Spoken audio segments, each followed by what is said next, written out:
Baguma namni hundi gosa tokkodhaan ta'in baga waaqayyoo akkuma malkii keenya amala keenyallee yaada keenyallee gara gara godhe nu uume. Silaa osoo tokko taanee jiraanne banne yoona wal fixnee turre waaqayyo immoo beekeetu amala keenyaa fi malkii keenya gara gara godhe nagaan man irraanfannee nagaan isiniif haa ta'u lafuma jirtanitti akkam jirtu nagaa keessanii hani nagaa kooti fayyaa kooti galata rabbii haa ta'u. Mee sagalee mucayyoo kanaa dhaggeeffannee walitti haa deebinu. yuutuubii koo sabiskiraayibii laayikii sheerii gochuu hin dagatiina walaa jajjabeessinu walaa guddisnu siniin jedha. Mucayyoo kanaa addisii dhareeffi biyya namaa deemti. Ji'aa fi torbee sadii jechuudha erga deemte garuu namni akka ishiitii yookiis immoo namni mana namaa keessa hojjetu maal akka ishee godhanii fi garaa jabummaa isaan irratti raawwatanii walumaan haa dhaggeeffannu. Garuu garaa walitti jabaachuurraa garaa waliif haa laafnu. Ammallee urga dhufee torba ji'aaf torban kiyya har'aa achitti na tumte awwala dursee wanti jira. Sarratanya jira sarratanyaan wajji dhufee odumaan wajji dalagu waan dalagu kana muluu nama mul'isu diddee harka na gubdee maashinaan abbola harka na gubdee achii kaatee daldalateeni fuutee biiroon na deebisanii biiroollee taa'ee fuudhanii dalaga achuma deebi jedhanii dirqamaan achuma na deebisanii erga achi na deebisanii booda ammallee balbala natti cufanii na tumanii achii ka'aniitiin na tumanii harka na dhayanii harkuu na dhukkubee amma lubbuu tiyya baafachuuf lubbuu tiyya bichaan dheessee akkasitti bahii. Deemee daqiiqaa 20 caalaa fiigee luka qullaadha. Luka kiyyaa fiigee achi mana kana bira ga'ee qosoqqosee yoo mana kana qosoqqosee jedhu mucayyoon tun Oromoodha.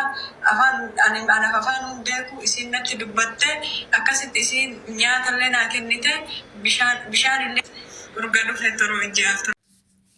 Mucaa kuni akkuma viidiyoo irratti agartanii ji'aa fi torbee sadiidha erga biyyaa baatee jechuudha. Haa ta'u garuu mana isheen seente sana sarratanyaa afaan beektutu jira. Sarratanyaa afaan beektutu jira. Yeroo hojii hojjettu isheetti nimtu na dhoksitee jette. Yoon gaafa dhosin na dhoksiteette.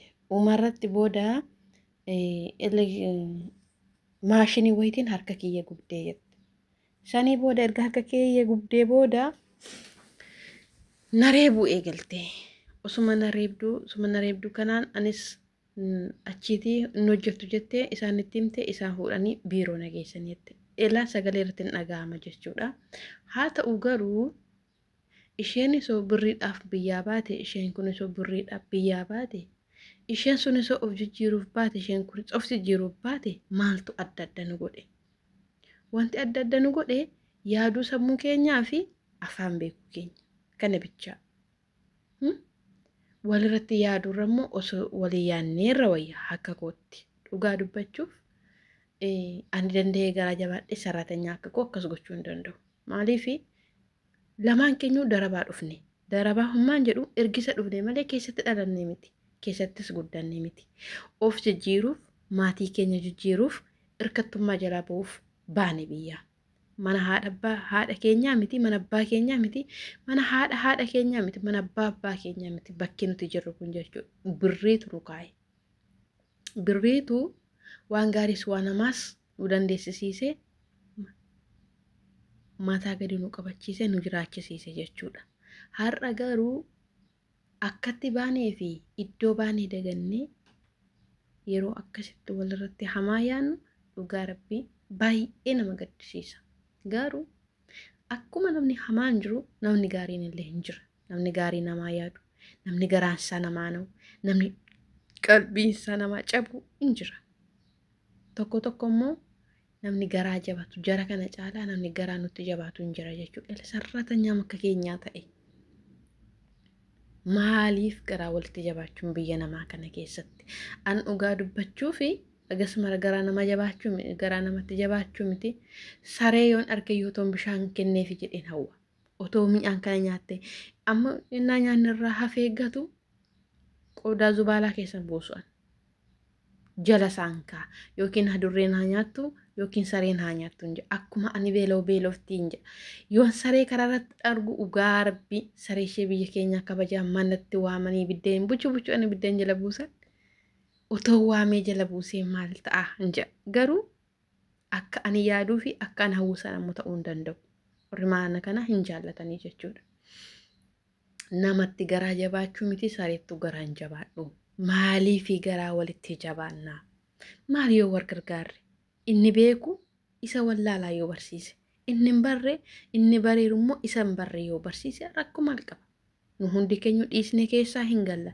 Biyya keenya miti keessatti nafnu keessatti sin alanne. Maaltu garaa walitti jabaachuu walitti fide? Mucaan kun amma natumanii gaafa naagamu lubbuu kiyya baafachuufan baqadhee bahee badeette. Osuman bahee fiigaa jiru immoo gara daqiiqaa 20 fiigee mana kanatti jalladhee qosoqqosinnaan qosoqqosu Oromoodhaa balbala narraa bante nyaata naa kennitee jette. Dhugaa Rabbii ila. Achumatti immoo garaan keenya wal caala. Yaanni keenyas wal caala. Garuu mucaan kun cinqatii amma keessa jirtu kana gaafa keessaa baate tokko gargaarte ishee har'a akkas ishee cunqursite kana yaadatti. Garaa walitti jabaachuurraa garaa walii laafnee karaa walaa qabsiisnu walaa jajjabeessinu. Biyyi ormaayyuu garaa nutti jabaateera. Maaliif walitti garaa jabaan? Amma mucaan tokko ormummaa walitti qabna malee waliin beeknuun isheen beeku isheenis nan beektu. Ji'a 3 erga dhufee jettee ramadaana keessa mana kana dhuftee maatii bira jirtu faan afaan wallaalee maatiin sun nama gaariidha garuu sababii afaan wallaaluu kootiin si gashina naan jechaa jiru baay'ee natti gaddaniiru maaloo na barsiise kan beektu naan jette silkii lakkoofsa wal jijjiirree amma galgala waanan beeku afaan arabaa san beeku itti himaa jira jechuudha isheen bishooftu ani wallagga garuu maalidha sansalan nu walitti nuyi oromummaa fi wanta biyyaa nu baase sana jechuudha. Kanaatiifuu lafa jirrutti wal cinaa haa dhaabbannu. Biyya lafaa kanarra hibba hin jiraannu. Maa garaa walitti jabaanna.